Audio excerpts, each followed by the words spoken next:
So we had a pretty quick but effective middle school spy last night where we talked about how old someone should be before they start dating, which was a little bit of a varied opinion. I let the students discuss for about 10 minutes on what their opinion was, and we heard a lot of different opinions, but the most common opinion, I believe, was they should start dating at the beginning of high school or in the middle of high school was what most students said. And I wonder if, as our students get a little bit older, if that kind of changes a little bit. I don't know. Some of these students wanted no part of dating. Some of them had already been dating, but that was the common statement. And I told the students after we got done discussing, and I went into, okay, here now we're going to talk about why someone would want to date somebody. I said that it's important to have this conversation with your parents, to go back to your parents and say, okay, what does our family think about this? Because every family is different. My family growing up, there was really no expectations as to when, or you couldn't do it till this. I started dating my first girlfriend, I think was in kindergarten. If that's even a serious girlfriend, I'm not sure. But my wife, she couldn't start dating until she was 16. So those are two different examples of some things you kind of hear. Some parents don't have any restrictions, some parents do. So we got into it, and I asked this question, why would someone want to date to begin with? What's the big deal? And obviously, the purpose of dating is to find someone to marry. Is this person someone that I'd be interested in giving my entire life to? That I'd be willing to, swear off all other people for this one person? That I would be able to, they might be good, but this one is great, that I would choose this one. And not only that, that's the purpose of dating, but when you get married, it's obviously the purpose of marriage is to be holy, to encourage your spouse on their journey to holiness, and for them to encourage you on your journey of holiness. And the idea would be that you both become saints. Not only that, but that the children that you guys produce out of the fruits of your love would also be saints as well, that those children would be holy. So those would be some reasons to date, and not only that, but once you get married, what's marriage all about? And I don't know if many students think about this. I think that many students, when they're in middle school and high school, they look at this person and they're like, well, that person's cute. Everybody else that I know has a girlfriend or a boyfriend, so I better find one too, and I better find a cute one or else. So those are some of the things that went through my mind, I suppose, when I was a kid, and I definitely went into me dating a girl in 5th grade and getting in trouble at recess for kissing her, just silly things that we do. But I'm like, why am I dating these? I had no intention of marrying any of these girls that I was dating.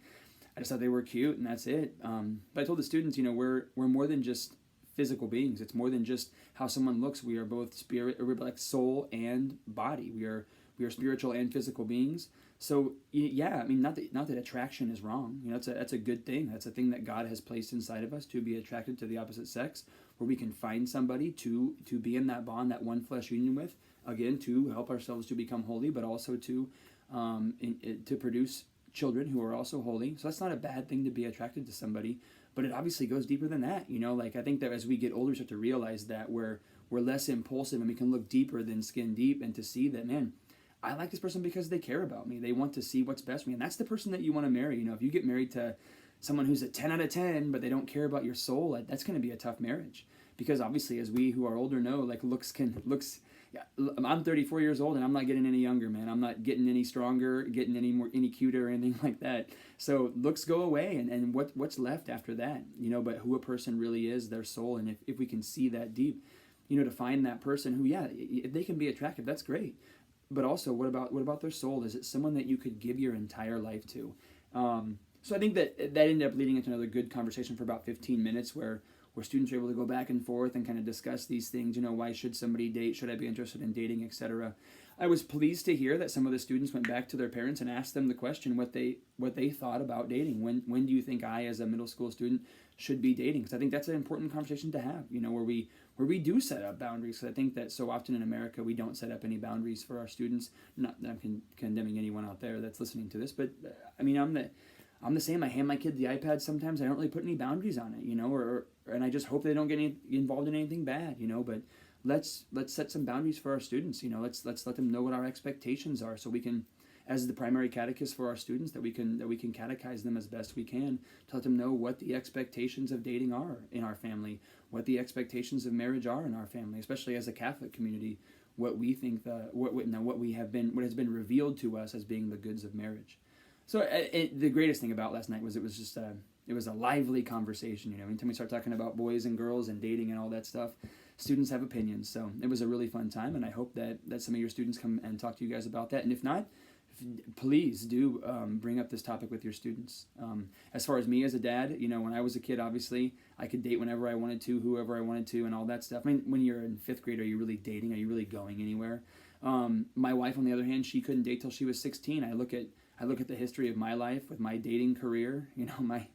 My dating career, there was a couple bumps in the road along the way because I was getting involved in things that I shouldn't have been involved in. Where my wife, she had to wait until later on in her life to be able to date, and she avoided some of those pitfalls that I got caught in. So as a dad, especially with my daughter, I think most dads are going to say, like, you're not going to start dating until you're 40 or something like that. But I would definitely look to postponing my children's dating age until later on in high school. And not every kid's the same. I think we can trust some of our kids. They're maybe less impulsive, or you can give them a little bit longer leash than other ones. But that's what I'd say from my own opinion. Now, I don't obviously have any teenagers myself, and I'm sure that when that happens, my eyes are going to be like, it's going to be much different than I think.